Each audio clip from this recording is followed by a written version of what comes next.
and they come in, dunk 2 goals on us, and you want us to be like, go on, boys! You play it out the back and cause pressure for yourselves. Off. That time is upon us, is it not? It's time. It's time. I think it's time to pull the plug, or at least at the end of the season. Enzo Maresca, for me and for a lot of people, put the final nail in the coffin. People have been giving him chance after chance after chance, and listen, the first 16 games, fantastic, weren't they? But the last 16 have been anything but. We've had ups, we've had downs, we've had injuries, but we've always, for the most part, allowed Maresca to have the benefit of the doubt. And now, last night, to what my interpretation was. I don't know how there could be any other interpretation. No doubt in the next press conference, Enzo Maresca will be told what to say in order to try and spin the narrative. But as of last night, it did come out from the horse's mouth, from Maresca's lips, that the environment at Stamford Bridge is to blame, or is one of the things to blame. And as a result, what he is doing is blaming the fans. As soon as you blame the fans at any club, but especially at Chelsea, from my experience, as soon as you blame the club, blame the fans, sorry, you've dug yourself a hole that you can't get out of, I'm afraid. And I will say that there has suddenly become a massive divide between the fan base of those online or those who have never been regulars or who have never been to a game to understand atmosphere and to understand what is going on. I've been going back and forth with people saying, well, you know, the tweet that I put out earlier today about the video. So there was a video that went round of Robert Sanchez playing it short, or Colwill, and then, you know, that whole playing it from the back routine that we've seen a million times. And has it ever worked? Maybe once. But more and more often than not, it ends in disaster. It ends in pressure. It ends in absolute despair with the fans behind the goal, and just in general. And it creates a toxic atmosphere. To which, of course, that is what Enzo Maresca is referring to. Is just that you're putting pressure on the players. You're putting pressure on the players. You are creating the pressure by enforcing these tactics. And you're having a lot of people who, bless them, and I'm not trying to come across condescending, but it's so obvious to me, who has never been to a game? They're not booing because this is what they're saying. It's like the toxic atmosphere. It's not good for the young players. It's going to create negativity, and they can't handle the pressures. And my rebuttal to that was match-going fans spend hundreds or thousands, if not thousands of pounds per season to watch their beloved team. Maresca has come in and brought an insufferably boring style that is frustrating to watch, especially playing out of the back, which never, ever works and always causes problems. Time after time after time after time. The fans who attend week in, week out, have every right to be upset with what they are being made to watch. You watching on your telly, and I'm one of them, but I've been a regular in the past. Watching on the telly, it's easy. It's easy to be like, no, don't boo. If you're paying 70 quid a fucking ticket to watch the dross we're being made to play, or that those young players who, as a result, are on the back end of a boo, they have every single right to be disgusted with what they're seeing.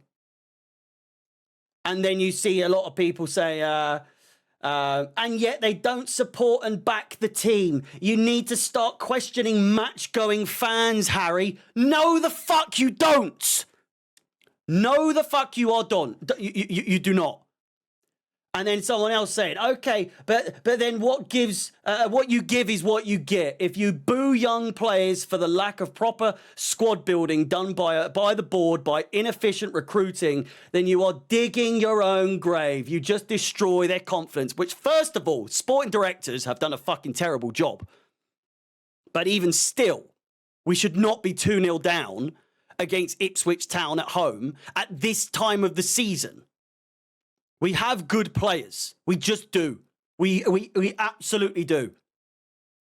We're iffy in places, but for the most part, we should be beating teams, especially Ipswich Town, easily with the players that we do have. I don't give a fuck what you say. It is not down to it's not strictly down to just the sporting directors. I want them gone as much as the next person. But this whole shifting the blame thing that certain fans seem to have, trying to shift it away from Maresca, and now even he's doing it, putting the blame on you! Putting the blame on the fans is outrageous. My response to that was they are booing the tactics that the manager is enforcing and Sanchez, because no one likes Sanchez and the way he plays. They are not booing anyone else in that situation. And then it affects the players. What you are booing or who it's meant for is irrelevant. It isn't irrelevant at all. Simply not true. The players will know full well what the fans are annoyed at. They're not stupid. They might be young, but they're not fucking thick. They know. Sanchez is a liability. Sanchez is absolutely a liability. And I guarantee you the players hate playing from the back because it only causes pressure and it only causes issues. Maresca is so stuck in his ways, which is another reason it's not going to fucking work if we just keep doing. The definition of insanity is doing the same thing over and over and over and over and over again, expecting different results. And sometimes that works when you see improvement, but you don't see improvement with a lot of the shit that he's making us do. Again, going back onto to his enforcement, what he says, right? And I quote, "If Jorgensen kicks it long, you're dropped." He doesn't enforce that with Sanchez. He never enforces anything with Sanchez. He dropped him for like a couple of games. But even when Jorgensen was doing all right, he was like, nah, Sanchez is coming back in. What the fuck does Sanchez have over Enzo Maresca? He is shite.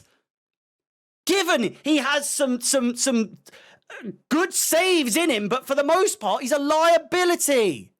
His long balls, even when you want them to happen, instead of playing out the back, they're shite because he never fucking does them. He's gone. He's got to go, man. He's got. Once you blame the fans, it's over. Players are restricted. They're regressing. Cole Palmer. Don't even get me started on Cole Palmer. Palmer is horrific. He is in the worst form of his entire very short career so far, given how young he is. But we've seen how good he can be. We've seen how good he can be. We've seen how good Palmer is. One of the best players in the world on his day. But he is horrific at the moment. He's in horrific form to what we know him to be. And if the style of play is holding players of his level back, preventing him from thriving, it's got to change. It absolutely has to change. Styling a play around a player like Eden Hazard, it worked. But playing a style around Cole Palmer will work. You can't have him playing second fiddle, being just another player that's just on the pitch. And I get the whole teamwork, fucking make the dream work and all that shite. But when you have a player as special and as talented and as gifted as Cole Palmer, you play to his strengths, and we are not doing that at the moment. Otherwise, he's just going to look for a way out, and he's just going to go to a team that will let him thrive because they will know what to do. Putting rules in place to prevent players doing this or that, playing it long, shooting from distance, making them have having to practically walk the ball in the back of the net. It doesn't fucking work. It's not going to work. It doesn't work. The last or first 16 to the last 16. And people are, oh, fuck me, some of the excuses people are coming out with. 16 games first played, honeymoon period. It was amazing, wasn't it? Do you remember? Title challengers. Clean sheets, 3. 34 points. We lost 2 games in that time. We had a goal difference of 17. We had 5 wins on the bounce going into the next 16. We've won 5 in our last 16. Drawn 5. Lost 6. With a goal difference of -1. Which again, I remind you, plus 17 in our first 16. And now we're at -1 in the last 16. From the Everton game onwards. 5 clean sheets though. Wow. Can you believe it? 20 points. And then you have people making excuses. Again. Just again and again and again. So I'm saying Enzo scores in the last minute yesterday. We win 3-2 and we go 4 wins, 1 loss, 1 draw out of the last 6. It didn't happen. It didn't happen. So don't start making these if this happened, if that happened. It's not. It isn't happening. That's the issue. And then people blaming Jackson, blaming Palmer. There's a reason that they are in a slump right now. It's because they're being made to play the way they're playing at the moment. He has no backup plan whatsoever. Whilst I absolutely am over the revolving door of managers, and I do not think it's the way to go at the moment, you have to invest in the right manager. And unfortunately, he isn't that guy. He's not that guy. I'm not just calling. Listen, with 32 games in. With 32 games in. It's not like it's halfway through the season and I'm calling for it. And people's rebuttal to that will be, yeah, but it's only because the times are getting tough and then that you want him gone. Yes! Yes! Now is the time to be doing everything possible in order to get Champions League, which again, I don't think we deserve. I don't think we need Champions League. I don't think that we will do well in Champions League. I've said I think we would do better in Europa League as a team. We're not ready for the Champions League under this fucking guy. We're not ready. Dropping players against Brentford and then have the audacity to come out in a press conference, a scripted press conference, by the way, where all the questions are in his favour, and to come out and say, you know, have the fucking guy, the journalist, say, well, they were complaining, fans were complaining you weren't dropping players earlier on in the season. And now you drop players and they're not happy. Can you do no right, Enzo? Oh, poor Maresca. You fuck. Dropping players in a game of that level, at this level, in this time of season when we need wins. You're dropping players for league awards. I couldn't give a fuck if Palmer wasn't 100% fit. I don't care if Jackson's not 100%. It doesn't matter. You play the players. They're fit enough to feature in the fucking bench at this time in the season. You fucking play them. You play your strongest team. You don't rest play. And then to go and do that against Ipswich after all of that, you're dropping players. Not even for Warsaw, but you're dropping them so that they're 100% fit for Ipswich and we go 2-0 down. It's a joke. It's an absolute joke. And the fact alone, right, I'll leave you with this. I didn't want Pochettino. I didn't like Pochettino. I still don't like Pochettino. And I'm glad he's gone. But the fact of the matter is, he got 63 points, was it? 63 points. Finished 6th. in a far harder, far more competitive division last season than the shit that there is this season. No one is good. Not a single team is good. And we somehow managed for the majority of the season to find a way into being fourth for the whole fucking time. And that right at the end, he's pissing it up the wall. I would say that Fulham is must win. I don't think it matters at this point. I don't think it fucking matters a tiny bit. I don't think it matters at all. He's got to go. He's got to go. Pure and simple. You start blaming the match-going fans who spend thousands of pounds to come and watch your football, which isn't good,